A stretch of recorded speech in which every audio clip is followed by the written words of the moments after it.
Pharma की class लेने आए आप?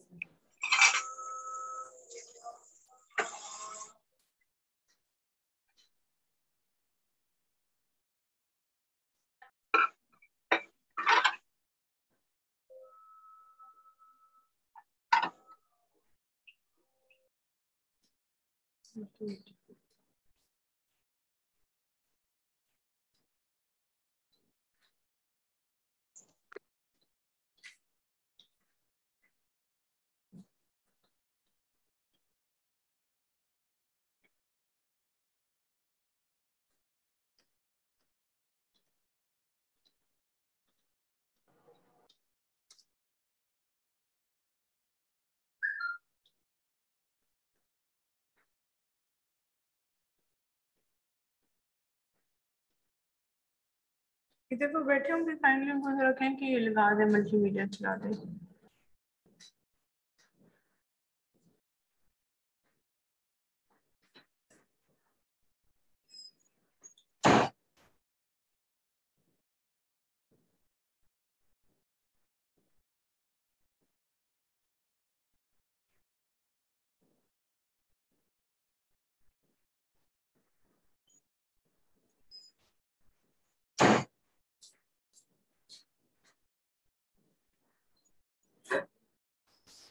मल्टीमीडिया चला दो।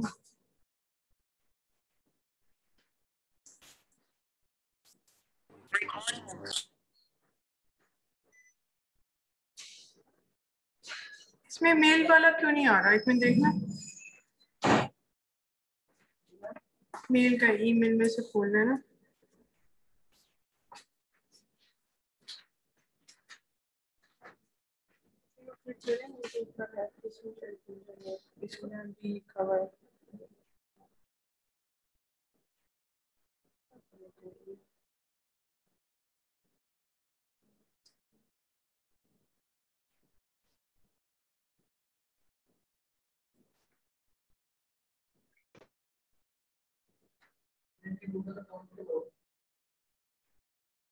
आप ठीक है।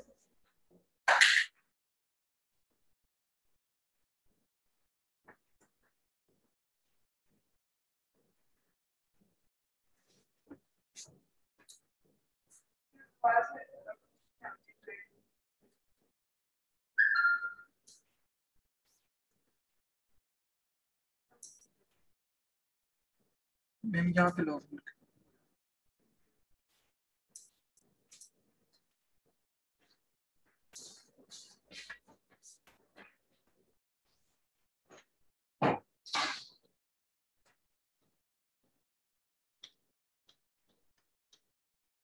आप लोग के पेपर कब से स्टार्ट हो रहे हैं?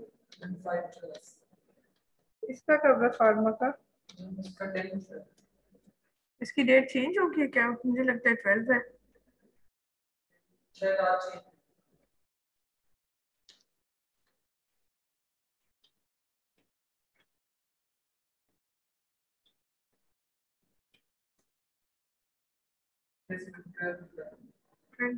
क्योंकि कुछ लोगों का इशू बनना था, उनकी वजह से शायद चेंज कर दिया है।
वालेकुम स्टूडेंट्स, आपको आवाज आ रही है? वालेकुम सलाम जी मैम। रिजॉर्ट हो जाए फिर ना।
अच्छा, ये जो है ये रह गया था कुछ, थोड़ा सा स्लाइड्स रह गई थी एंटी प्रोटोजोअल ड्रग्स के अंदर।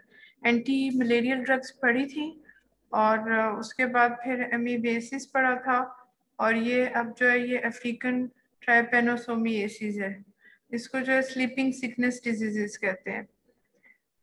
ये जो है it is caused by the haemoflagellates. Haemoflagellates वो पैरासाइट्स हैं जो humans as well as other vertebrates पर भी इफेक्ट करते हैं। एग्जाम्पल जो है इनकी वो है ट्राइपेनोसोमा ब्रुसाई रोडेसियंस, और दूसरा Trypanosoma brucei gambiense. The organism are transmitted by the bite of सीसी फ्लाइज। इसमें जो टी साइलेंट होता है, सीसी flies genus Glossina, which inhabited shades areas along streams and rivers।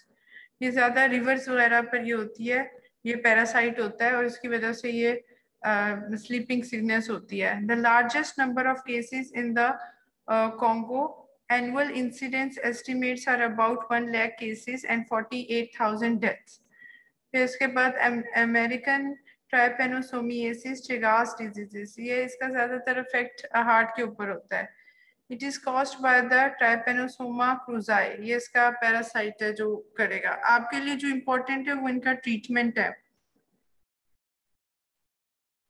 African ट्राइपेनोसोमियासिस treatment इसका क्या है? सोरामाइन। ये सोरामाइन जो ड्रग है सबसे ड्रग ऑफ चॉइस है, और पेंटामाइडीन is effective during the early stages but not for the late neurological manifestations of which melarsoprol should be used। अच्छा, आपको ये पूछा जा सकता है अर्ली और लेट फेज के अंदर, लेट स्टेजेस में कौन सी ड्रग इफेक्टिव है? तो वो ये वाली है एफ्लोरनीथीन, लेकिन ज्यादा जो है सोरामाइन जो है इसकी यूज की जाती है। अमेरिकन ट्राइपेनोसोमियासिस यानी जो चिगास डिजीजेस कर देती है, ये ट्रीटमेंट है prolong 1 to 3 months treatment with benznidazole. और इसमें बेंजीनिडाजोल जो ये ड्रग है जो ज्यादातर यूज होती है, या फिर इसके लिए न्यूफ्रोटिमॉक्स यूज करते हैं, मे बी इफेक्टिव ड्रग्स।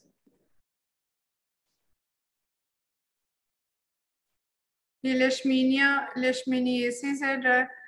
ये जो है ये इसके अंदर एग्जांपल्स दी हुई, इसको कैला एजर भी कहते हैं। लेशमीनियासिस बर्सीला लेशमीनियासिस is caused mainly by Leishmania donovani in the Indian subcontinent and East Africa। इसका ट्रीटमेंट में ये जो पहली ड्रग लिखी है सोडियम स्टाइबोग्लूकोनेट, ये इम्पोर्टेंट है। Meglumine antimoniate।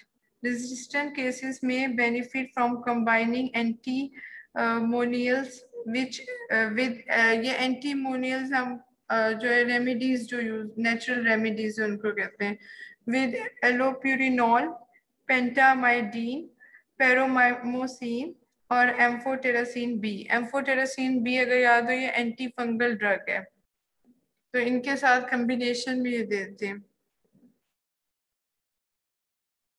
ये म्यूकोक्यूटेनियस जो जहां पर भी म्यूकोक्यूटेनियस साइट्स होंगी उनको अफेक्ट करेगा। Cutaneous leishmaniasis is caused mainly by Leishmania tropica, Leishmania major and Leishmania donovani. Treatment mild lesions heal spontaneously. Antimonials may be injected intralegionally. जहाँ पर लीजन होगी वहां पर ये रेमेडीज यूज करते हैं, इंजेक्ट कर देंगे। ये टॉक्सोप्लाज्मोसिस है, ये टॉक्सोप्लाज्मोसिस बर्ड्स कैट्स में होता है ज्यादातर। इसका जो आता है जब इम्यूनिटी लो हो जाए तो ये ज्यादातर अगर फूड या वाटर जो है वो कंटेमिनेटेड है इस पैरासाइट से, टॉक्सोप्लाज्मा गोंडाई से, तो फिर क्या होता है कि फॉर एग्जांपल प्रेग्नेंट वुमेन्स या ट्रांसप्लांट जब होते हैं तब वो लोग ज्यादा इफेक्टिव हो जाते हैं। और ये जो कैट कैट के थ्रू, ये कैट के अंदर ये पैरासाइट होता है, कैट की थ्रू जो है अगर फीसिस वगैरह या बर्ड केज या कैट की कोई ऐसा जब किसी ने पाल रखी है कैट, तो अक्सर इसका जो है माइक्रोबायोलॉजी में सिनेरियो आता है कि जी कैट पाली हुई थी, उसको उससे जो है प्रेग्नेंट वुमेन जो थी प्रेगनेंसी थी, और फिर उसके बाद जो है वो कौन सी उसको जो है वो बहुत सारी दी होती हैं उसमें ये पैरासाइट जो होते हैं उसमें टॉक्सोप्लाज्मोसिस, जब कैट का आता है तो टॉक्सोप्लाज्मोसिस होने के चांसेस होते हैं। ये पैरासाइट कैट के अंदर होता है, इसलिए से डेफिनेट होस्ट जो है वो कैट है इसका, जो आगे ये ह्यूमन बीइंग में ट्रांसमिट करने का सोर्स बनती है। Toxoplasmosis gondii, an obligate intracellular protozoan, is found worldwide in humans and in many species of animals and birds. The definitive hosts are cats. Humans are infected after ingestion of cyst in raw or undercooked meat. Ingestion of oocyte is found in food and water contaminated by cats. Transplacental transmission of trophozoites, or rarely direct inoculation of the trophozoites via blood transfusion or organ transplantation. या organ transplantation होगा या blood transfusion हुई भी होगी उस patient की जिसको जो है ये टॉक्सोप्लाज्मोसिस हो जाएगा, इन्फेक्शन, पैरासिटिक इन्फेक्शन, और उसमें जो भी कैट का जिक्र होगा। लेकिन आपके अगर एक सिनेरियो इस तरह का आया तो उसमें बताया हुआ होगा कि टॉक्सोप्लाज्मोसिस है, अब ड्रग कौन सी यूज करेंगे।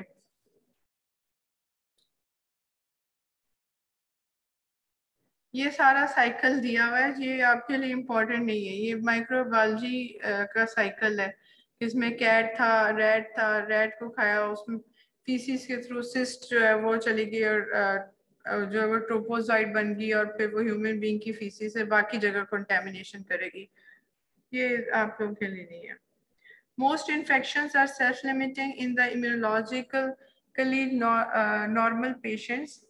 Pyrimethamine with sulfadiazine is used for treatment of chorioretinitis and active toxoplasmosis in immunodeficient patients. ये सारे जो भी immunodeficient patients होंगे या उनका transplant हुआ होगा या उनका जो है वो pregnancy होगी या फिर जो होगा उनको कोई blood transfusion हुई भी होगी। Folinic acid is used to counteract the fatal megaloblastic anemia. इसमें जो है रेड ब्लड सेल्स जो होंगे लार्ज रोज होते हैं और इमेच्योर रेड ब्लड सेल्स होते हैं। Alternatively includes pyrimethamine with clindamycin. Clindamycin antibiotics है, ये आगे जब अब नेक्स्ट हम एंटीबायोटिक्स से शुरू करेंगे उसमें सारी हैं, क्लिंडामाइसिन, क्लेरिथ्रोमाइसिन और एजिथ्रोमाइसिन। कम्बिनेशन में एंटी पैरा प्रोटोजोल ड्रग को कम्बिनेशन में एंटीबायोटिक्स के साथ दिया है। Pyramycin is for the treatment of primary toxoplasmosis in pregnant women. Expert advice is essential during the pregnancy. अगर ये हो गया तो expert advice जरूरी है क्योंकि ये fetal जो fetus है उसके लिए उसकी development में ये affect करती है toxoplasmosis जो होती है। कोरियोरेटिनाइटिस कर देगी फीटस के अंदर, उसका जो कॉर्निया और रेटिना उसको अफेक्ट करेगी आई के। बाकी ये जो है वो उसकी हेड ग्रोथ में भी अफेक्ट करती है। मेरे ख्याल में इसमें माइक्रोसिफेली हो जाती है, यानी सर छोटा रह जाता है फीटस का। ह्यूमन ट्राइकोमोनियासिस, मेट्रोनिडाजोल और टिनिडाजोल इज इफेक्टिव। ये जो है वेजाइना में, विजाइना की है ये ह्यूमन, इसमें जो ईचिंग सेंसेशंस होती हैं, डिस्चार्ज होता है, सेक्सुअली ट्रांसमिटेड इन्फेक्शन है। Human trichomoniasis caused by trichomonas vaginalis, ये इसका पैरासाइट है, seen in both females and males, usually females में होता है लेकिन मेल्स में भी हो सकता है। It is usually transmitted by intercourse, जितनी भी सेक्सुअल डिजीज हैं वो दोनों में अफेक्ट करती हैं, एंड इज समटाइम्स एसिम्प्टोमेटिक होती है। The symptomatic condition in females may take the form of severe vaginitis associated with discharge, whitish या grey yellowish सा discharge होगा फीमेल्स में, बर्निंग एंड प्लूराइटिस, खारिश होती है वहाँ। In males it may produce urethritis, enlargement of the prostate and epididymitis.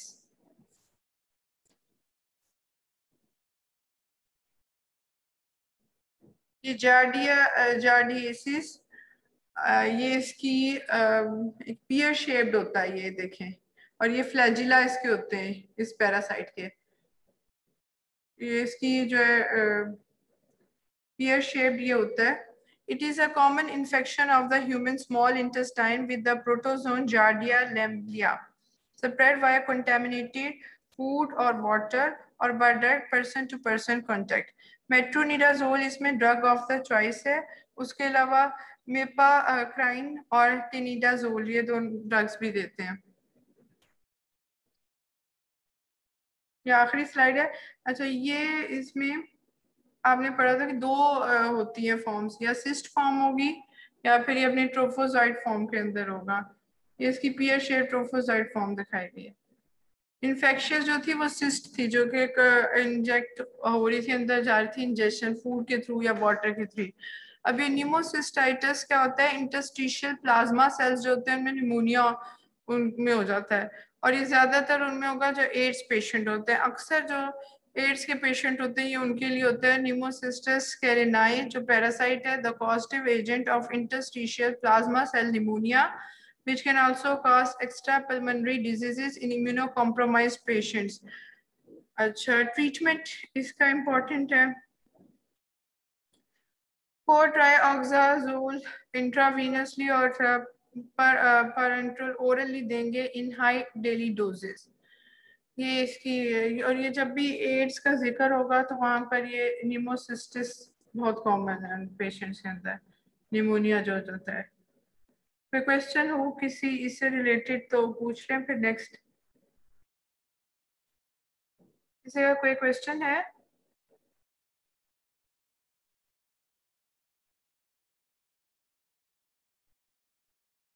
आपका क्या नाम है? आप अपना नाम किसी उस पर लिख कर दे दो ताकि जब अटेंडेंस लगेगी तो मेरे पास रिकॉर्ड में रहता है फिर।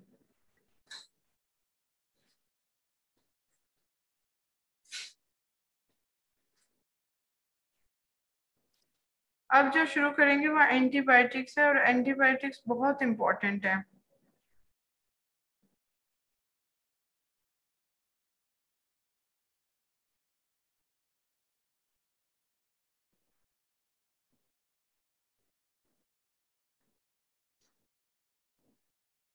अच्छा, जो बैक्टीरिया होता है, जितनी भी माइक्रो और, आप वैसे नाम बता देते मुझे याद रहेगा। चलिए,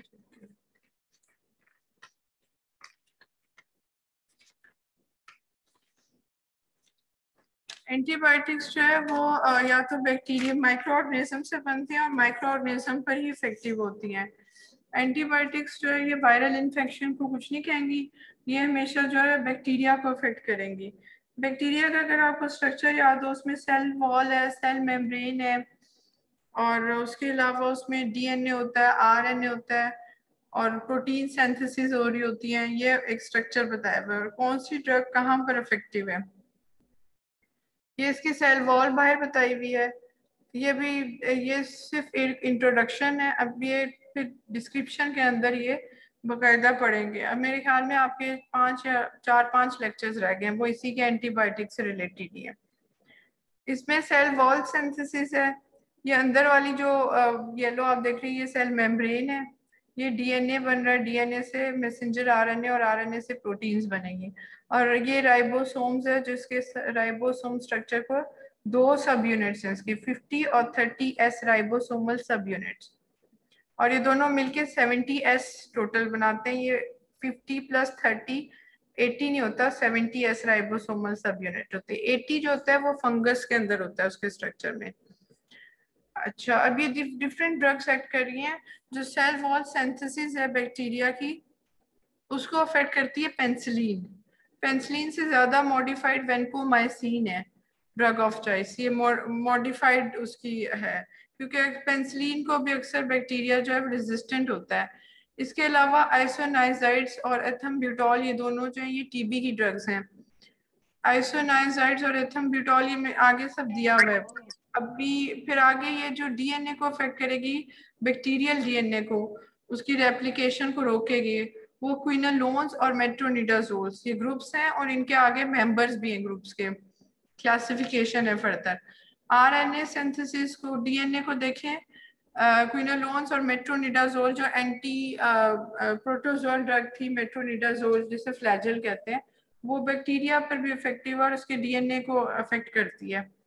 आरएनए सिंथेसिस में आर से रिलेटेड रिफेम्पिन है, और ये भी जो टीबी की ड्रग्स है, और रिफाब्यूटिन है, ये दोनों आर से बनी हुई और आरएनए सिंथेसिस को अफेक्ट कर रही हैं। उसके अलावा प्रोटीन सिंथेसिस को जो अफेक्ट कर रही हैं, उसके दो सब यूनिट्स थे राइबोसोम्स के, एक 30S राइबोसोमल सब यूनिट है और 50S राइबोसोमल सब यूनिट है।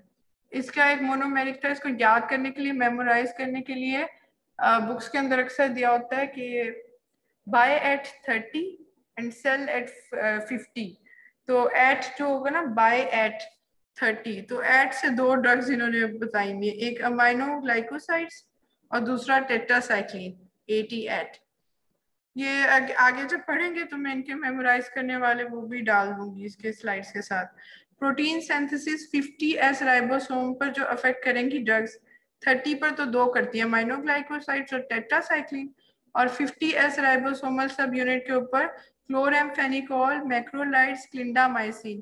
तो उसने कहा ना at buy at 30 and sell at 50, तो सेल उसने लिखा CELL सेल। उसका मतलब है कि सी फॉर क्लोरामफेनिकोल, ई फॉर जो है वो मैक्रोलाइड्स के आगे जो क्लासिफिकेशन में एरिथ्रोमाइसिन भी इसी में आ जाता है। तो सेल क्लिंडामाइसिन, सी से उसने क्लिंडामाइसिन भी है।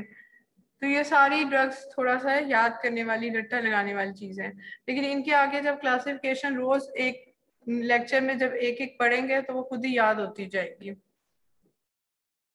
अब जैसे ये एथम्ब्यूटॉल है जो टीबी में यूज होती है ड्रग, तो ई फॉर एथम्ब्यूटॉल, ई फॉर इसका साइड इफेक्ट है कि ये आई से रिलेटेड इसका साइड इफेक्ट है, इफेक्ट उसके ऊपर अफेक्ट कर जाती है। According to spectrum, narrow spectrum वो एंटीबायोटिक्स हैं जो कि किल करेंगी या इनहिबिट करेंगी कुछ बैक्टीरियल स्पीशीज को, सारों को नहीं करेंगी।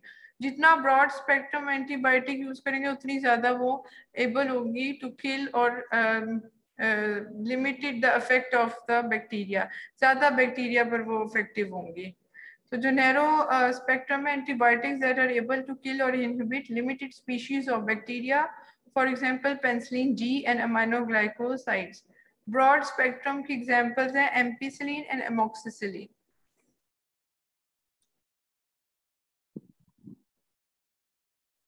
ये वैसे जनरली एक एग्जाम्पल बताई हुई चॉइस ऑफ एंटीबायोटिक, कि जब कोई पेशेंट आता है तो उसको क्लिनिकली डायग्नोज किया जाता है, उसकी हिस्ट्री ली जाती है, उसका देखा जाता है कि वो किस कंप्लेन के साथ आया है। ठीक है, अब इसमें एग्जांपल सिफिलिस की दी हुई है। सिफिलिस का बैक्टीरिया ट्रेपोनीमा पैलेडियम, इसका बैक्टीरिया है। ट्रेपोनीमा पैलेडियम जो है ये सेक्सुअली ट्रांसमिटेड डिजीजेस है सिफिलिस, और इसके 3 फेजेस होते हैं। या शायद आप लोगों ने माइक्रोबायोलॉजी में पढ़ी हो ये जो डिजीजेस है। तो इसका जो है ना, पेशेंट आता है उसमें शंकर, उसको जो शंकर बना हुआ होता है, उसके लीजन बनी हुई होती हैं, और फिर जब उनके ऊपर से सैंपल लेकर उसको माइक्रोस्कोपिकली इसकी डार्क फील्ड माइक्रोस्कोपी की जाती है, वो खास एक टेस्ट होता है इसका, उसमें वो नजर आते हैं ट्रेपोनीमा पैलेडियम जो बैक्टीरिया होता है। और फिर उसके बाद अगर हमें कंफर्म हो जाए कि सिफिलिस ही है, तो फिर उसकी फार्माकोलॉजिकली हम देखेंगे कि क्या उसकी ड्रग क्या देंगे उसको, उसकी ड्रग ऑफ चॉइस देखेंगे फिर।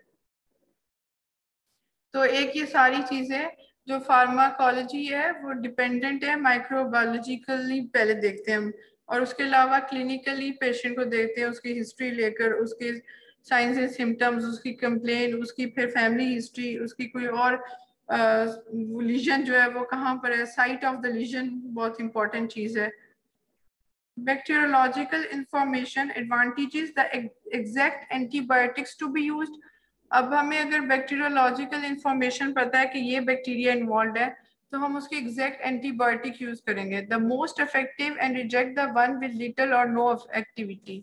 अगर हमें पता है कि भाई ये बीमारी है, जैसे हमने डायग्नोज कर लिया पेशेंट को टीबी है, तो हम सारी वो ड्रग्स देंगे कि जो टीबी एंटी ट्यूबरक्लोसिस ड्रग्स होंगी, और हम वो ड्रग नहीं देंगे, जाहिर है जो एंटी टीबी ड्रग्स होंगी वही इफेक्टिव होंगी। उसके अलावा लीस्ट टॉक्सिसिटी, साइड इफेक्ट्स कम होंगे, टॉक्सिसिटी नहीं होगी। और हमने जो अपना रखना है वो पेशेंट के उसके सोशल इकोनॉमिकल बजट को रखकर उसे रिकमेंड करते हैं कोई भी ड्रग, वो उसके लिए चीपेस्ट हो। ये ना हो कि बहुत महंगी ड्रग उसे रिकमेंड कर दी तो वो ले ही नहीं सकता, अफोर्डेबिलिटी देखते हैं पेशेंट की।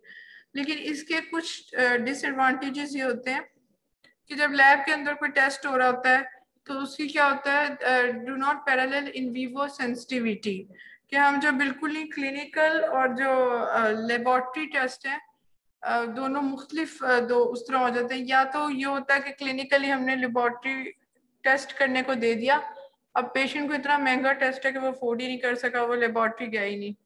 या अगर वो लेबोरेटरी चला गया है तो उसके टेस्ट आने में इतने टाइम लग रहा है कि वो इतना वेट नहीं कर सकते। या फिर ये होता है कि जैसे ये इन्होंने एग्जांपल दी हुई है माइकोबैक्टीरियम ट्यूबरक्लोसिस, इसका कल्चर बनते बनते उसमें टाइम लगता है। यानी हमने जब सैंपल के अंदर से उसको निकाल लिया, लीजन निकाल लिया, उसकी स्लाइड बनाएंगे या उसका कल्चर करेंगे, तो उसमें ग्रो करने में कल्चर में काफी टाइम लग जाता है। Bacteriological services are not available at all hospitals. सारे हॉस्पिटल्स जो हैं उनके साथ लैब्स नहीं होती, उनको बाहर रेफर करना पड़ता है पेशेंट को। और कुछ टेस्ट ऐसे होते हैं, जैसे आपने देखा होगा पीसीआर का टेस्ट है, वो हर जगह नहीं हो रहा। जो मतलब कॉम्प्लिकेटेड किस्म के जरा बड़े टेस्ट होते हैं उनमें टाइम लगता है, पीसीआर में भी काफी दिन लग जाते हैं उसके रिजल्ट आने में। तो इसी तरह जो है वो हर टेस्ट हर लेबोरेटरी में होना पॉसिबल नहीं होता, स्पेशल लेबोरेटरीज होती हैं। Choices of antibiotics, pharmacological consideration, मतलब देखते हैं कि साइट ऑफ इन्फेक्शन का है, होस्ट की इम्यूनिटी देखनी है कि जो पेशेंट है वो अल्कोहलिक है, वो डायबिटिक है, एचआईवी है, मैल न्यूट्रिशन है, या उसकी एडवांस्ड एज है। ये सारे वो सर्कमस्टांसिस होते हैं जिनके अंदर जो है वो इम्यूनिटी लो होती है। तो जब इम्यूनिटी लो होती है तो हमें doses comparative to the normal people हमें थोड़ी सी ज्यादा डोजेज देनी पड़ती है। जेनेटिक फैक्टर्स देखने के पेशेंट को कोई उसे, जैसे अगर फॉर एग्जांपल अगर उसको ही कोई ऐसी है कि उसकी ब्लीडिंग नहीं रुकती, तो आप उसको एस्प्रिन डिस्प्रिन नहीं दे देंगे। ठीक है। Patient with glucose 6 PD deficiency, glucose 6 phosphate dehydrogenase enzyme जो कि ब्लड सेल्स के स्ट्रक्चर को मेंटेन रखता है, अगर उसकी डेफिशिएंसी है तो treated with sulfonamides and chloramphenicol. ऐसी ड्रग्स नहीं देनी कि वो हीमोफिलिस हिमोलाइसिस कर दे, वहां पर रेड ब्लड सेल्स को डैमेज कर दे, ब्रेक डाउन कर दे उनका। इसी तरह दी हुई है कि अगर प्रेगनेंसी के अंदर और लैक्टेटिंग मदर्स, जो मदर्स अपने बच्चों को दूध दे रही हैं अपना, उनके अंदर अमाइनोग्लाइकोसाइड्स दे दिए तो हीयरिंग लॉस हो सकती है। टेट्रासाइक्लिन दे दिए अगर फीटस का फीटस प्रेगनेंसी है तो फीटस को अफेक्ट कर सकती है, बोन डिफॉर्मिटी कर देती है। और ये जो टेट्रासाइक्लिन है ये डिसकलरेशन ऑफ टीथ कर देगी, सबसे बड़ा इसका ये डिसएडवांटेज है। अच्छा, एज ऑफ द पेशेंट देनी है, क्योंकि क्लोरामफेनिकोल जो है इसका, ये आगे सारी ड्रग्स हैं इनके साइड इफेक्ट सारे बताए हुए हैं। ये बहुत अगर आज क्लोरामफेनिकोल जो है ये ग्रे बेबी सिंड्रोम बेबीज में कर देती है। ऐसी ड्रग अमाइनोग्लाइकोसाइड्स अगर रेनल फंक्शन जिनका अफेक्टिव है उनको दे देंगे तो किडनी फंक्शन ही सही करी तो वो रेनल फेलियर कर देगी। इसके अलावा एथ्रोमाइसिन नहीं देंगे क्योंकि वो लिवर फेलियर कर देगी, लिवर फंक्शन अगर प्रॉपर नहीं है तो उसमें देंगे। और अगर आप कोई डायबिटिक पेशेंट है तो उसमें जो है पुअर परफ्यूजन, ब्लड की सप्लाई प्रॉपर नहीं है, तो उसके भी अकॉर्डिंग टू द उसकी जो है हिस्ट्री और उसका सब कुछ देखकर उसके आगे डोज भी तभी सिलेक्ट करनी है और ड्रग कौन सी यूज करनी है वो उसके अकॉर्डिंगली देखेंगे। कोई कोई भी पेशेंट अगर वो किसी भी ड्रग के अगेंस्ट एलर्जिक है वो कभी नहीं देंगे। अगर आपने दे दी है, जैसे पेनिसिलिन है, तो पेनिसिलिन पहले टेस्ट की जाती है कि दे भी सकते हैं पेशेंट को, फोर आर्म पर उसको देखा जाता है, पहले इंजेक्ट थोड़ी सी करते हैं, क्योंकि अगर वो दे दी है तो वो ड्रग क्या है एज अ फॉरेन लेगा, जो आपकी बॉडी है वो कहेगी ये फॉरेन चीज आ गई है कोई, और वो इतना एग्रेसिव हो जाएगा इम्यून सिस्टम उसके अगेंस्ट कि वो जो है वो हाइपर सेंसिटिविटी शो करेगा। ड्रग सेफ्टी बहुत इंपॉर्टेंट है। क्लोरामफेनिकोल एक जो है ये ए प्लास्टिक एनीमिया भी कॉज कर रही है, सारे साइड इफेक्ट्स उनके दिए हुए हैं। ए प्लास्टिक एनीमिया क्या होता है कि जब आपके सेल्स जो होते हैं बोन मैरो में जो बन रहे हैं वो सारे उनके नंबर ऑफ द सेल्स जो है वो डिक्रीज हो रहा है। Fluoroquinolones in children and pregnancy में टेंडन्स जो होते हैं बॉडी में उनको डैमेज कर सकता है। और द कॉस्ट ऑफ थेरेपी, हमें देखकर थेरेपी रिकमेंड करनी है कि पेशेंट अफोर्डेबल है कि नहीं है। अब ये तो सारी ड्रग्स थी जिनके साथ उनके थोड़े थोड़े साइड इफेक्ट्स लिख दिए हैं, और पहले बैक्टीरिया का स्ट्रक्चर बता दिया। अब बैक्टीरिया क्या करता है, रेजिस्टेंस शो करता है। उसमें सब क्या कह सकता है, inactivation of the antibiotic by the enzyme produce by bacteria, यानी ड्रग दे दी अब उसके अगेंस्ट वो जो है एंजाइम्स ऐसे बैक्टीरिया प्रोड्यूस कर रहा है कि वो ड्रग के अगेंस्ट रेजिस्टेंस हो गया है। इसके अलावा reduce bacterial permeability to antibiotics, वो ऐसे अब एंटीबायोटिक को अंदर आने नहीं दे रहा, परमेबिलिटी डिक्रीज कर रहा है। Bacterial develops an alternative receptor for the drug, drug के लिए वो जहां पर ड्रग ने जाकर अफेक्ट करना था बैक्टीरिया वहां नहीं होने दे रहा, और रिसेप्टर्स बना दिए जहां से ड्रग जाकर वहां बाइंड कर जाएगी। बैक्टीरियल म्यूटेशंस, वो जेनेटिकली चेंज हो जाएगा। अगर एक ड्रग जैसे अभी उस दिन जो बात बताया था वैक्सीन, वायरस भी यही करता है, सेम वही चीजें बैक्टीरिया भी करता है।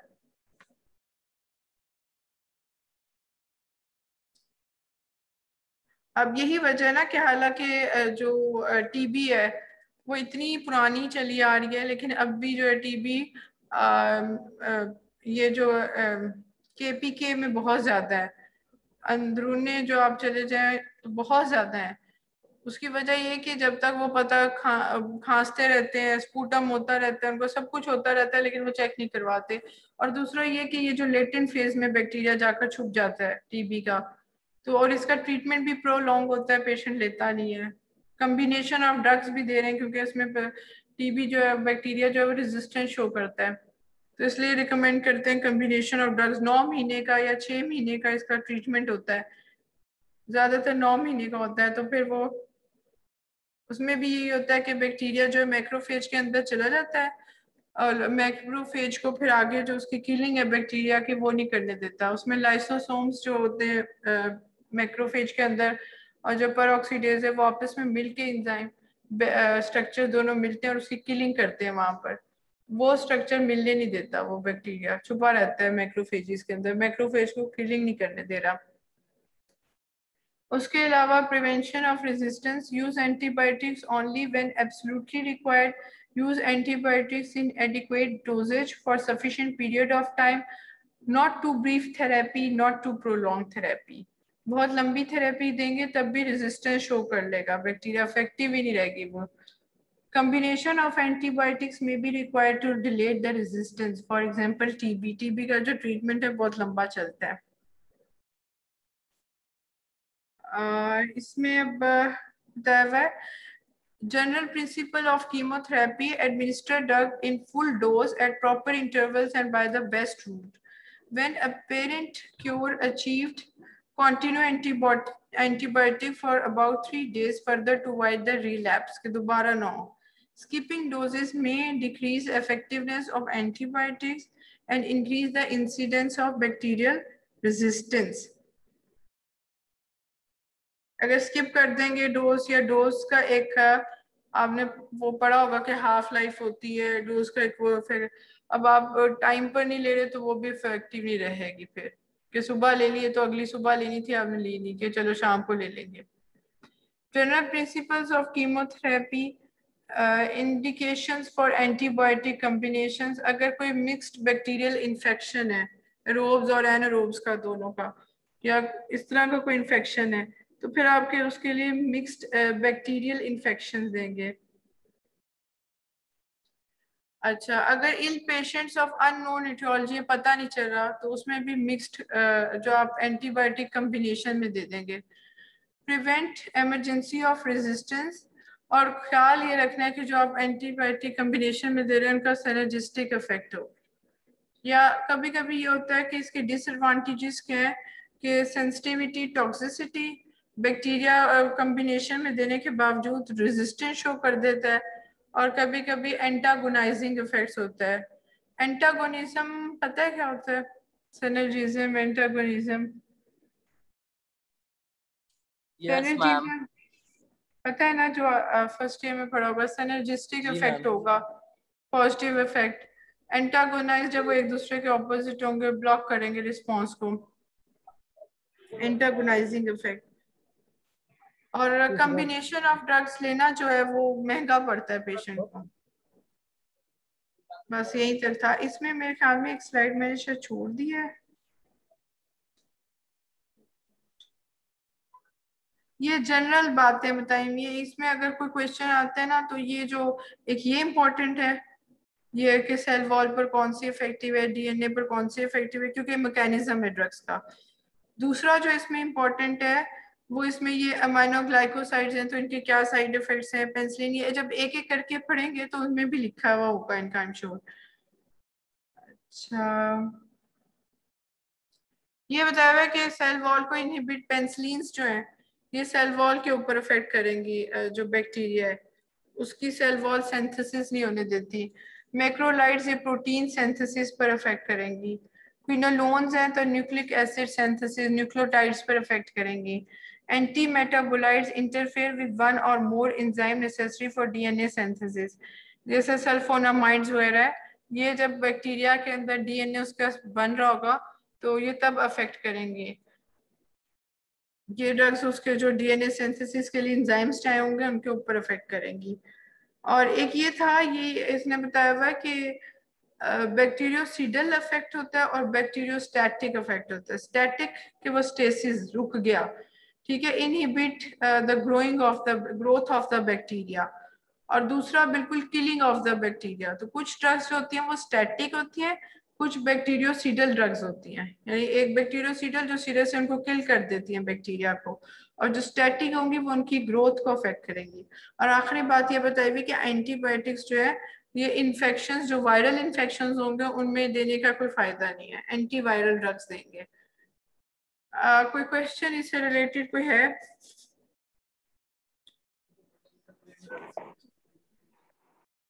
इसकी आगे जो है ना वो डिटेल्स ही है इनकी सबकी, थोड़ी थोड़ी बताई हुई है। तो वो आप जब पढ़ेंगे ना साथ, वो ये इंपॉर्टेंट है डिटेल्स। जैसे आपको ये आ सकता है ग्रे बेबी सिंड्रोम किसमें हो जाता है, क्लोरेमफेनिकॉल में हो जाता है। ये चीजें बस थोड़ी थोड़ी आगे लिखी हुई है, वो आपके लिए इम्पोर्टेंट है। कोई क्वेश्चन? अच्छा, आपके एमसीक्यूज होंगे, चाहे वो 30 हो चाहे वो 40 हो। अगर 40 बन जाते हैं तो फिर तो आपके टीचर एक एक नंबर का एमसीक्यू होगा। लेकिन अगर 25 ही रहते हैं तो फिर 2 नंबर का एक एमसीक्यू होगा, होंगे एमसीक्यू ही। और 10 मिनट्स आपको एक्स्ट्रा मिलेंगे। अगर 30 है तो 40 मिनट्स मिल जाएंगे, 40 है तो 50 मिनट्स। और याद रखिए उसमें शफलिंग होगी, ये नहीं कि पूछ लें। 40 मैंने जो ए बैच का बना लिया उनके 40 दिए हैं, तो आपकी मैं कोशिश करूंगी 40, क्योंकि 40 उन्होंने कहा है कि पेपर जो है 40 का होना चाहिए। तो एक नंबर का टीचर एक। जी बोले।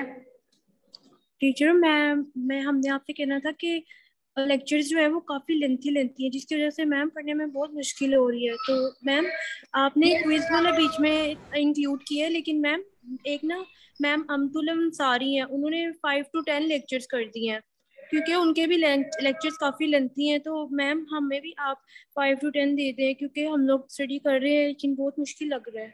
मैम हमारे बैक टू बैक एग्जाम्स भी हैं, प्लीज मैम। कोई वेकेशन नहीं मैम है एक दिन मैम में दो हमें। पेपर भी हैं।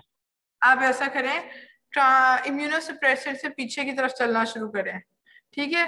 मैं पूछ लूंगी बाकी जो है। अब I am sure doctor Khurram तो नहीं करेंगे मैम वो तो। डॉक्टर खुरम जो है वो तो वैसे ही फार्मासिस्ट है ना, जिसकी वजह से वो बहुत ज्यादा डिटेल में पढ़ाते हैं, लेकिन बाकी टीचर्स जो हमारे फील्ड को समझते हैं वो हम लोगों को कोऑपरेट करते हैं। जैसे डॉक्टर अमतुल अंसारी हैं, वो भी फार्मा पढ़ा रही हैं, लेकिन वो लिसन करती हैं बच्चों को आपकी तरह। कौन? मैम फार्मा 1 में भी यही हुआ था कि टीचर ने हम लोगों को सिर्फ ये कहा था कि चलो बेटा ड्रग्स और उनके बेसिक फंक्शन याद कर लो। आप लोगों ने कौन सा ड्रग्स वगैरह किसी को टीचर प्रिस्क्राइब इतना करनी ज्यादा होती नहीं है। दिया कभी भी किसी ने। अच्छा, आपने आप ऐसा स्लाइड्स करें, का आप ना इम्यूनोसप्रेसेंट से पढ़ना शुरू कर दें पीछे की तरफ, डायबिटीज वगैरह। अगर आपको पिछला वाला खत्म भी कर दिया तो ये ना हो कि फिर आपको फायदा ना हो। मैं पूछ लूं, और अगर आपके एमसीक्यूज बन जाए, उस वो आपने पढ़ा हुआ तो है ना थायराइड वगैरह, उसको जस्ट एक गो थ्रू कर लें। एमसीक्यूज पॉइंट ऑफ व्यू से इतना मतलब आपको अगर आपने एक दफा थॉरोली पढ़ लें तो एमसीक्यूज आपके हो जाते हैं, आपको आइडिया हो जाता है कि यही इसका सही आंसर लग रहा है। और कोई जी बहुत मैम मैम एमसीक्यूज में हमें तो कोई प्रॉब्लम नहीं है।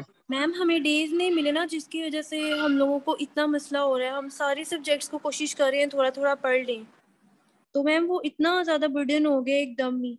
अच्छा, फिर ऐसा करेंगे सैटरडे को मॉर्निंग वालों ने भी कहा कि हमें थोड़ा ना गाइड कर दें क्या क्या चीजें आएंगी, क्या क्या हमारे लिए इम्पोर्टेंट है। क्योंकि मुझे कोई स्टूडेंट था, मुझे नहीं पता डी का या ई बैच का है, उसने पिक्चर भेजी है टेबल्स की कि भाई ये आएंगे कि नहीं आएंगे। तो टेबल्स अगर कोई इस तरह की डोजेज वगैरह है तो मैं डोज नहीं दूंगी। ठीक है, ज्यादातर मैं सॉल्ट का पता होना चाहिए। अगर आपको सॉल्ट का पता होता है तो आप ब्रांड नेम से अंदाजा लग जाता है, हर दवाई के नीचे उसका सॉल्ट लिखा हुआ होता है। इम्पोर्टेंट बता दें सैटरडे वाले दिन ना, क्योंकि मैं तब तक थोड़ा गो थ्रू हो जाऊं कि आपके क्या क्या स्लाइड्स हैं, अब मुझे देखनी पड़ेंगी एक दफा, तो फिर मैं आपको सैटरडे को बता दूंगी। बहुत शुक्रिया टीचर आपका। तब तक वो मैं एमसीक्यूज भी बना लूंगी। मैं वैसे इतना आप लोग को शायद पहला जो हुआ था टेस्ट और जो असाइनमेंट थी वो इतनी मुश्किल तो नहीं थी मुझे तो इसी तरह मुझे बट ऊपर मैम ऊपर हम से लोगों को बेसिकली फार्माकोलॉजी का वो इतना वो नहीं ना होता कि हम लोग को ड्रग्स की साइंस वगैरह इतनी समझ नहीं आती, इसलिए वो थोड़ा हो जाता है। अगर हम लोग वो सिंपली कर लेंगे इस ड्रग का ये फंक्शन है, ये यहाँ पे यूज होती है, इतना हम लोग कर लें तो वो हो जाता है हम लोगों से। अच्छा, अब देखिए दूसरा ये कि अब जब आपका मिड हो जाएगा ना, वाइवास वगैरह हो जाएंगे, तो उसके बाद एक शॉर्ट क्वेश्चन आंसर्स का रखें टेस्ट, ताकि जब आपका फाइनल हो तो आपको शॉर्ट क्वेश्चन आंसर्स भी अटेम्प्ट करने आते हो। ठीक है, उसके लिए ये होगा कि शॉर्ट क्वेश्चन आंसर्स का सिर्फ होगा, उसका 10% रखी जाएगी, 10%। ठीक है, उसमें 3 या 4 ओके या मैम। उसके अकॉर्डिंगली दे देंगे 5-5 नंबर के छोटे छोटे, जैसे असाइनमेंट में दिए थे कि आपको तो आंसर 1-2 लाइन में ही लिखना होगा, 2 या 3 नंबर का होगा। तो इस तरह की कर लें, क्योंकि इससे फायदा हो जाएगा। एक तो आपको पता चल जाएगा कितने, जितने आप टेस्ट ज्यादा देते हो उतना ज्यादा आप जो है वो आपके लिए फायदा होता है। ठीक है, आपका सेमेस्टर वाइज है तो इतने तो टेस्ट नहीं कंडक्ट कर सकते जितना एनुअली कर सकते हैं, लेकिन मेरी कोशिश यही थी कि आप लोग के बिफोर अगस्त जो है वो सारे लेक्चर्स खत्म हो जाए। उसके बाद जो स्टूडेंट्स आए, ठीक है, इंडिविजुअली अगर उन्हें कुछ पूछना है या उन्होंने कोई लेक्चर रिपीट करवाना है, कोई इंडिविजुअल भी टेस्ट देगा तो वो मेरे लिए ठीक है, आकर आप लोग टेस्ट दे लें, क्योंकि यही एमसीक्यूज, यही क्वेश्चंस, यही चीजें एक बंदा बनाता है, वही रिपीट होती हैं। ठीक है, टीचर आपसे एक और बात करनी थी कि हमें अभी स्टार्टिंग डेज में थोड़ी बहुत प्रिपेयर करनी है सब चीज़ों को, बाद में गैप नहीं होगा। तो मैम अभी हम फार्मा को ना फिर पढ़ें जब तक आप सिलेबस फाइनल नहीं करती। जितने दिन क्या नहीं करते? मैम जब तक आप सिलेबस फाइनल नहीं करती तब तक हम अब इस तरह स्टार्ट भी नहीं कर सकते फार्मा को। आप इम्यूनोसप्रेसेंट से पिछली तरफ की तरफ पढ़ती जाएं। आज जी आप ठीक है। इम्यूनोसप्रेसेंट्स रख लें, डायबिटीज है उसके अंदर देखें, जो आपकी शुरू वाली चीजें हैं, अगर आपकी वो नहीं भी आएंगी या उनमें से ज्यादातर जो है ना, जो एमसीक्यूज नहीं बने, जो आपका कोर्स नहीं इंक्लूडेड था पिछले टेस्ट में, उसमें से ज्यादा आएगा। अगर दूसरे वाले में से थोड़ा आएगा, उसमें से हो सकता है मैं 3-4 एमसीक्यूज बस दे दूं, हो सकता है 5-6, इससे ज्यादा अगर 40 एमसीक्यूज बनाने हैं तो फिर जाहिर है उनमें से भी कुछ देना पड़ेगा। हो सकता है कोई पिछला रिपीट हो जाए, हो सकता है जो ये आपके लेक्चर्स हैं इन्हीं में से रिपीट होंगे, इन्हीं में से आप ज्यादातर स्लाइड्स में से होता है, तो आप पढ़ना तो शुरू कर दें उसको भी। आपका होगा सारा, क्योंकि मिड है, मिड ऑफ द, अब उसमें पता नहीं 40 एमसीक्यूज भी बहुत ज्यादा है, या तो आप शॉर्ट क्वेश्चन आंसर्स की ऑप्शन मैंने दी थी कि फिर आप शॉर्ट क्वेश्चन आंसर्स रख लें, उसमें भी कुछ स्टूडेंट्स एग्री नहीं थे, वो कहते हैं एक्चुअली सिर्फ मैम हम एमसी। लोग 1.5 साल के बाद दोबारा ऑन कैंपस मीट दे रहे हैं, तो इसलिए वो थोड़ा हो रहा है। एक्चुअली अगर ये थोड़ा इजी हो जाएगा तो हम लोगों को थोड़ा आइडिया हो जाएगा कि मतलब दोबारा एग्जाम ऑन कैंपस आकर हम लोगों को थोड़ा पता चल जाएगा। और मैम देखे एक दिन में 2-2 पेपर हैं, तो किस किस चीज की तैयारी करेंगे हम? एमसीक्यूज करने शुरू कर दें, प्रैक्टिस एमसीक्यूज की, सारे क्वेश्चन ये असल में एमसीक्यूज के लिए भी ना थॉरोली पढ़ना पड़ता है। ये लोगों का कंसेप्ट गलत है मैम कि वो जी, तो स्लाइड्स पढ़ लेंगे हम लोग थॉरोली। हाँ, लेकिन पता है फायदा क्या होता है कि ये जो आपकी परसेंटेजेस होती है ना सेमेस्टर में लगी हुई, कि जैसे 10% असाइनमेंट थी तो ऑलमोस्ट सब ने ही उसमें अच्छा कर लिया, 15 में से 14, 15 में से 15, या थोड़ा ही कोई होगा जिसको 13 दे दिया, तो वो आपके नंबर वो काउंट हो गए। फिर आपका क्विज था, वो भी ऊपर नीचे मैंने उसका रिजल्ट भी बनाया हुआ है, तो सब ने ही बेहतर कर लिया। अच्छा, उसमें भी ई बैच में से मेरे ख्याल में डी में तो कोई नहीं था, ई में 2 लोग थे जिन्होंने जिनके नंबर शायद क्लिक ना होने की वजह से क्या वो नहीं आए, तो मैंने उनको ये भी ऑप्शन दिया है कि जिनके नहीं आए उनके फिर हम वाइवा के अंदर से मार्क्स उसमें लगा देंगे। इसी तरह ए बैच को मसला था, उनके ज्यादा थे स्टूडेंट्स, तो फिर मैंने यही कहा था कि वाइवा तो आप लोग के लिए ये जो अब जैसे मैं कोई छोटा मोटा अगर प्रेजेंटेशन के टॉपिक है, मैं तो ये चाहती कि प्रेजेंटेशन आप फेस टू फेस आकर दें, स्टूडेंट्स सुने और फिर वो सब मैम पढ़ हम लोग के आए। फेस टू फेस दे देंगे। ये यस लाइव मैम, वो दे देते हैं, इसमें कोई मसला नहीं है। जूम पर लाइव दें ताकि आप वो स्टूडेंट हर पीछे से ही मैम वो लेक्चर। हम फेस टू फेस भी आपको प्रेजेंटेशन दे देंगे। अब आपका कोर्स बहुत थोड़ा सा रह गया है, ये जो लेक्चर्स हैं, क्योंकि उन्होंने मुझे 20 लेक्चर्स हैंड ओवर किए थे, उसमें से भी कुछ ऐसे थे कि जो है मैंने कंबाइन करके 2 पढ़ाए छोटे करके, तो काफी लेक्चर भी कम है आपका, तो अभी आपके पास टाइम भी बहुत ज्यादा है। मैं आपको सैटरडे को बता दूंगी थोड़े थोड़े टॉपिक्स जो आप ज्यादा अच्छी तरह से देख लें, लेकिन एमसीक्यूज का फिर आप कह नहीं सकते कि इस स्लाइड में से एमसीक्यू नहीं आएगा या उस स्लाइड में से नहीं आएगा। हाँ, जो वैल्यूज हैं, डोजेज हैं, ये थोड़ा मैं देखूंगी कि ये नहीं दूंगी उसके अंदर, ठीक है। जो इम्यूनो सप्रेसिव वाला जो है वो लेक्चर कॉर्टिकोस्टेरॉइड्स वाला बनता है ना? इम्यूनोसप्रेसेंट ड्रग्स भी थी आपकी, कॉर्टिकोस्टेरॉइड भी इम्यूनोसप्रेसेंट पेशेंट्स में यूज होता है। इम्यूनोसप्रेसेंट लास्ट लेक्चर था ना, इसलिए मैं कह रही हूँ पीछे से आप जाएं आगे की तरफ, ताकि जो पढ़े हुए हैं वो तो आप जल्दी गो थ्रू कर लेंगे, जो पीछे वाले वो ज्यादा, जो नए पढ़ने वाली चीज होती है वो मुश्किल होती है। मैम वो तो इम्यूनोसप्रेसेंट 10 के बाद लेक्चर्स बनते हैं, 10 लेक्चर्स के बाद आते हैं। क्या इम्यूनोसप्रेसेंट? Yes ma'am. नहीं, मैंने आपको इम्यूनोसप्रेसेंट्स तक कहा था, अब मुझे नहीं पता वो कहाँ पर है। कुछ कह रहे हैं 10 से पहले आती है इम्यूनोसप्रेसेंट्स में, वो जो आपने आगे कहा था कि जी मोनोक्लोनल एंटीबॉडीज वगैरह, तो मैंने नहीं पढ़ाई थी आपको ना, उनके टेबल्स बताए थे, सिर्फ उसमें इन्फ्लिक्सिमैब थी मोनोक्लोनल एंटीबॉडी, जो कि रूमेटाइड अर्थराइटिस पेशेंट में जोड़ों के दर्द में यूज होती है। बाकी मैंने आपको मोनोक्लोनल एंटीबॉडी का बताया था कि हाइब्राइड टेक्निक है जिसके थ्रू मोनोक्लोनल एंटीबॉडी प्रोड्यूस की जाती है, उसमें 3-4 बातें बताई थी। Monoclonal antibody specific for a specific antigen है। फिर उससे शुरू में जो थी वो ड्रग्स थी, सिफेलोस्पोरिन वगैरह, वो मैंने पढ़ाई थी, उनके मैकेनिज्म्स थे इम्पोर्टेंट। लेकिन ज्यादातर आप डायबिटीज, इंसुलिन, ये चीजें पढ़ लें, और उसके अलावा ग्लूकोकॉर्टिकॉइड्स, एंड्रोस्टोन्स। ग्लूकोकॉर्टिकॉइड्स का तो मैंने असाइनमेंट में भी एक क्वेश्चन दिया हुआ था, कुशन सिंड्रोम क्या होता है।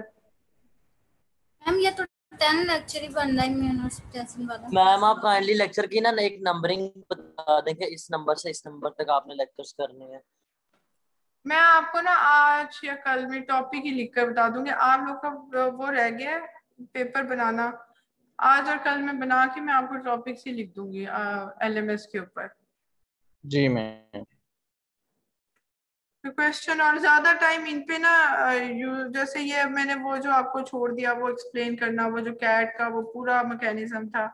इसी तरह जब मलेरिया पढ़ाया था तो एंटी मलेरिया ड्रग्स आपके इम्पोर्टेंट है, वो फार्माकोलॉजी है। ये जो बीच में साइकिल दिया हुआ है ये तो माइक्रोबायोलॉजी का है, ये तो पैरासाइटोलॉजी, अगर आप इसमें भी ये पढ़ेंगे मैम तो वही फिर आप तो हम माइक्रो। लोग साइकिल थोड़ी मतलब करेंगे कि वो कहाँ पे जा रही है, अंदर ब्लड में कैसे सर्कुलेट हो रही है, कहाँ पे जाके वो डिग्रेड हो रही है। अब हम लोग बीइंग अ फिजियोथेरेपिस्ट हम लोग ये थोड़ी चीजें हम लोग ये जो मैंने आपको बताया था कि इसकी स्टेजेस होती हैं, और वो हिस्टोपैथोलॉजिस्ट जो है वो स्लाइड्स बनाते हैं, थिक एंड थिन स्लाइड्स होती हैं इसकी, और वो आगे एक उन्होंने हिस्टो की वो बनाई हुई थी। तो मेरे जो हस्बैंड है वो हिस्टोपैथोलॉजिस्ट है, तो मैं जरा उनसे कंफर्म कर रही थी कि इसकी वो थिक एंड थिन ही होती है ना, तो वो कहते हैं ये आप तो फार्मा पढ़ा रहे हैं, तो फार्मा में जो है वो ड्रग्स होंगी, फार्मा में ये चीजें तो नहीं होंगी। ये तो सारे आपको माइक्रोबायोलॉजी भी बताइए, लेकिन शायद ये इसलिए बताइए कि थोड़ा सा बैकअप पर आप एक वो बन जाए कि भाई ये स्टेप में ये चीज हो रही है, ये स्टेप में ये ड्रग लग रही है, शायद उसकी वजह से। ठीक है, आप लोग ज्यादातर फोकस फार्माकोलॉजी पर क्या करें, उसकी ड्रग्स पर क्या करें, कि आपको अगर इन फ्यूचर कोई सॉल्ट मिले तो आपको पता हो कि हाँ ये ड्रग ये थी, ब्रांड नेम से आप सर्च कर लें कि हाँ ये सॉल्ट है इसमें, अच्छा ये सॉल्ट था तो ये चीजें हो रही थी। ठीक है, और कोई क्वेश्चन?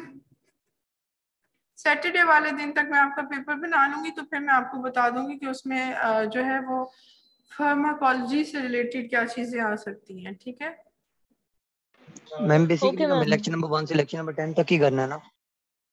इम्यूनोसप्रेसेंट्स तक लेक्चर 10 है मेरे वो ख्याल 10 में। ही बन टीचर रहा वो है, 10 वाला नहीं है, नहीं बन रहा मैम, प्लीज कम कर वो दें। 10 के बाद आता है मैम, 12 वाला या 13। मैम लेक्चर थोड़े कम कर दें। प्लीज कम कर दें। वो जो है डॉक्टर अमतुल्ला ने 5 to 10 रखे थे मैडम मैम, 5 to आपने 10 कर 5 दें, to क्विज 10 वाले ही रहने रखे। दें। डॉक्टर जी अमतुल्ला ने मैम 5 5 to से 10 10 कर रखे देना। हैं। ठीक है, मैं आज देखूंगी आपके, कल तक आपको बता दूंगी, एलएमएस पर लिख दूंगी जो okay topic. Ma'am. Yes ma'am ma'am, 5 से एलएमएस पे 10 बता ठीक है दें कल मैम। तक, क्योंकि हमने तैयारी भी करनी है फिर।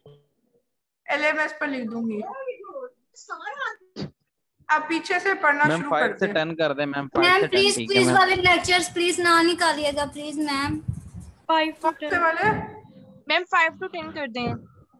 मैम 5 to 10 ठीक है मैम, बाकी निकालिएगा। सब्जेक्ट की भी तैयारी अब करनी देखिए है कुछ मैम। स्टूडेंट है वो Yes, कह रहे हैं ma'am, क्विज 5 वाले to ना 10 सही। निकालें, कुछ कह रहे हैं क्विज वाले मैम निकालें, हम कुछ कह रहे हैं मैम शॉर्ट हम क्वेश्चन मैम, ज्यादा क्विज वाले आपको जो यही थे वो कहना है बहुत कि इस आसान थे तरह इस सिलेबस पेपर ज्यादा से। हो जाएगा ना मैम, 5 क्विज से वाले 10 तो ठीक मैम है मैम। क्विज वाले में 5 से से 2 10 या कर ले 3 मैम। एमसीक्यूज आपके रिपीट हो गए या 2-3 एमसीक्यूज आ गए तो वो क्विज वाला तो आपने पढ़ा हुआ है। यस मैम, मैम बस अब 5 कुछ से 10 रख ले। 5 से 10 कर दे, मैम कुछ कह रहे हैं 5 यस मैम। 1 से 5 नहीं निकालने। मैम खुरम और डॉक्टर ठीक है अमतुल्ला मैम। में से दोनों ने जी मैम 5 5 से से 10। ऑनवर्ड ही रखा है। ज्यादा इंपॉर्टेंट वो हैं जो अब आपके आएंगे नए जो पढ़े हैं, ठीक है, लेकिन क्विज वाले आप एक दफा गो थ्रू कर लें। मैं आपको जो है वो आज एलएमएस पर लगा दूंगी या कल लगा दूंगी कौन कौन से टॉपिक्स हैं, पहले एक दफा पेपर तो बना लूं। ठीक है, लेकिन मैम 10 से ऊपर कोई लेक्चर ना ठीक इंक्लूड है मैम। कीजिएगा। अब 10 मुझे कौन सा है वो आखिरी इम्यूनोसप्रेसेंट मैंने कहा था, वो कह रहे हैं कि 10th वो है। टीचर वो आपको एक दफा फॉरवर्ड कर देंगे एडमिन को कह के, क्या कर दें? लेक्चर फॉरवर्ड कर देंगे। आज लगा दूंगी लेक्चर भी, तो उसमें बिजी हो गई थी वो बनाने के अंदर जो पेपर था। ठीक है, आज आप लोग का मैं लेक्चर्स लगा दूंगी और कल तक लिखकर लगा दूंगी, क्योंकि जब पेपर बन जाएगा तो मैं बता दूंगी आपको कि ये कोर्स शामिल है, मिड तक कोर्स शामिल होता है जो आपने पढ़ा हो। चलें, थैंक यू जी, ओके। कोई क्वेश्चन तो नहीं है किसी का?